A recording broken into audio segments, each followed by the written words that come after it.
بالکل ایسے دعا مانگیں جیسے ایک چھوٹا سا بچہ اپنی ماں کے سامنے ضد کرتا ہے کہ مجھے یہ چیز دے دے۔ اس انداز سے آپ اللہ تعالیٰ کے سامنے دعا کے لیے کہیں، اپنی حاجت طلب کریں۔ یقین مانیں اللہ تعالیٰ کو ہماری اس ادا سے بہت پیار ہے۔ اللہ تعالیٰ کو اپنے بندے کی عاجزی بہت پسند ہے۔ تو جب ہم روتے ہیں، اللہ تعالیٰ کے سامنے سر جھکاتے ہیں، اللہ کے آگے جھکتے ہیں، تو اللہ اپنے اس عاجز بندے کی دعاؤں کو ضرور قبول کرتا ہے۔ تو آپ اس چیز کا خیال رکھیں کہ دعا کے دوران آپ کی آنکھوں میں آنسو ہوں، آپ کے دل میں تڑپ ہو۔ آپ کو اللہ تعالیٰ کو اپنی تڑپ دکھانی ہے کہ آپ کو یہ چیز کتنی شدت سے چاہیے، تو یہ چیز بھی آپ کے دعا کے آداب میں شامل ہوگی۔ درود شریف پڑھنے کے بعد، سورہ فاتحہ پڑھنے کے بعد اللہ تعالیٰ کو اس کے پیارے پیارے ناموں سے پکاریں جو اللہ تعالیٰ کے صفاتی نام ہیں، یعنی جو اللہ تعالیٰ کے اسماء الحسنی ہیں، 99 نیمز، جیسے یا اللہ، یا رحمان، یا رحیم، یا ارحم الراحمین، یا ذو الجلال والاکرام، یا حی یا قیوم۔ تو ان ناموں سے بھی اللہ تعالیٰ کو پکاریں۔ اس کے علاوہ اے ساری کائنات کے پالنے والے، اے ساری کائنات کے بنانے والے، خالق و مالک، اے آسمان کو بغیر ستون کے کھڑا رکھنے والے،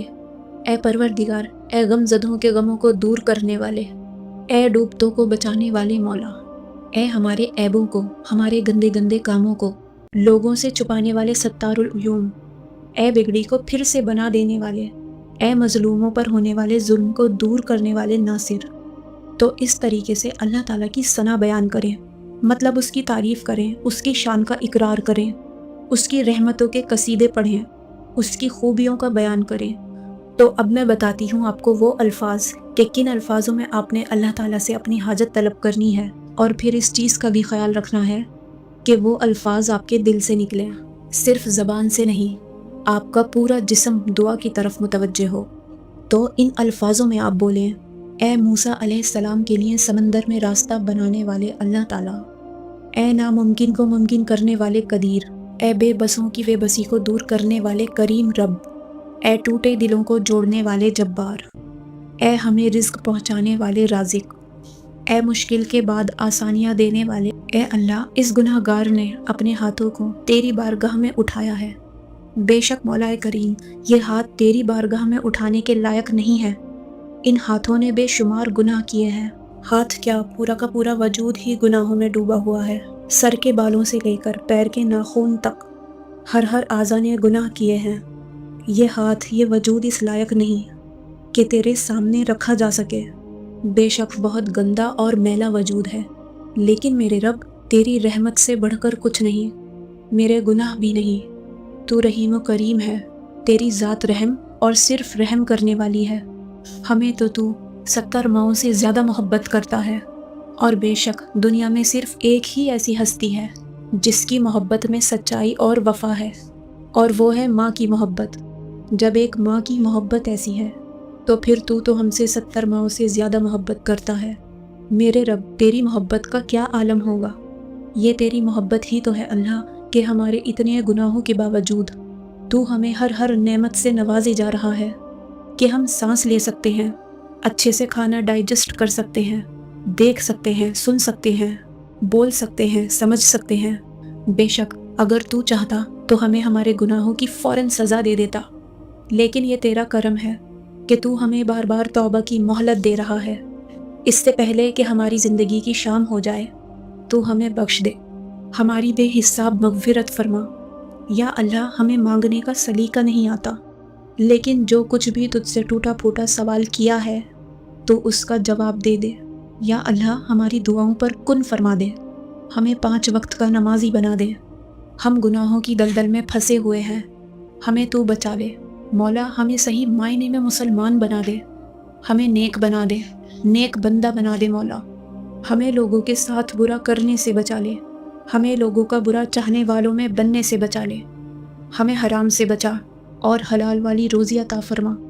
ہمیں سنت کی پیروی کرنے والا بنا دے، ہمیں ان بندوں میں شامل کر لے جو تجھے پسند ہیں۔ یا اللہ، ہم تجھ سے تیرے فضل کا سوال کرتے ہیں، ہم پر اپنا فضل فرما۔ یا اللہ، تو ہمارے حال سے باخبر ہے، میرے درد سے، میری تکلیف کو تجھ سے بہتر کوئی جاننے والا نہیں، تو الخبیر ہے، تجھے تو ہر ایک کے ہر حال کی خبر ہے، ہمارے حال پر رحم فرما۔ یا اللہ ہمارا تیرے سوا کوئی نہیں، اگر تو ناراض ہوگا تو کس کے در پر جائیں گے؟ ہمارا کوئی نہیں سوائے تیرے، ہم تیرے سوا کسی سے نہیں مانگ سکتے، ہمارا صرف ایک رب ہے، ہمیں خالی نہ لوٹا مولا، ہمیں جو چاہیے اگر تو دے دے گا تو پھر بھی تیرے خزانوں میں ایک سوئی کے برابر بھی کمی نہیں آئے گی۔ یا اللہ تعالیٰ میری دعا کو میرے حق میں بہتر کر کے قبول فرما۔ یا اللہ جو بیمار ہیں انہیں شفا اور صحت عطا فرما، جو بے روزگار ہیں انہیں حق حلال والی روزی عطا فرما، جن کے رشتوں میں رکاوٹیں ہیں انہیں سنتوں بھرے رشتے عطا فرما، جو بے اولاد ہیں انہیں نرینہ نیک صالح اولاد عطا فرما، جو بے قصور جیلوں میں قید ہیں انہیں رہائی عطا فرما، جن پر زمین پر ظلم ہو رہا ہے ان میں انصاف کر، جو پریشان حال ہیں ان کی پریشانی کو دور کر دے، ان کے دلوں کو چین عطا کر، جو اندر ہی اندر تڑپ رہے ہیں، جن کے دلوں کا حال تیرے سوا کوئی نہیں جانتا، ان کی تو مدد فرما، ان کے لیے غیب سے وسیلے بنا، جو اولاد ماں باپ کی نافرمان ہے